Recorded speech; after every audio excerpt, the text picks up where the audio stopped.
নতুন আরেকটি সূরা নিয়ে হাজির হলাম। অবশ্যই মূল ভিডিওতে যাওয়ার আগে একটা সবার কাছে অনুরোধ, লাইক সাবস্ক্রাইব করে সাজিদ আক্তার চ্যানেলের সাথে থাকার জন্য লাইক সাবস্ক্রাইব করে অবশ্যই থাকবেন, এটা একটা অনুরোধ রইল আপনাদের কাছে। তো চলুন মূল ভিডিওতে চলে যাই। আজকে যে সূরার ফজিলত নিয়ে এসেছি, সূরা হুজরাত। সূরা হুজরাতের ফজিলত, এই সূরার সাপ্পা পাঠ করলে শত্রুর অনিষ্ট হতে রেহাই পাবে। রেখে দেয়ালে ঝুলিয়ে রাখলে ঘরে জিন ভূত আসতে পারবে না। ওহা ধুয়ে গর্ভবতী স্ত্রীর লোককে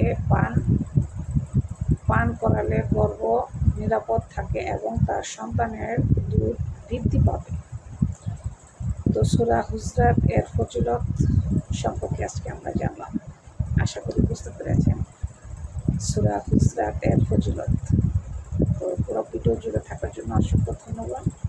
অবশ্যই সবাই সাজিদ আক্তার চ্যানেলকে লাইক সাবস্ক্রাইব করে পাশে থাকবেন। আজ এই পর্যন্ত, ভালো থাকবেন।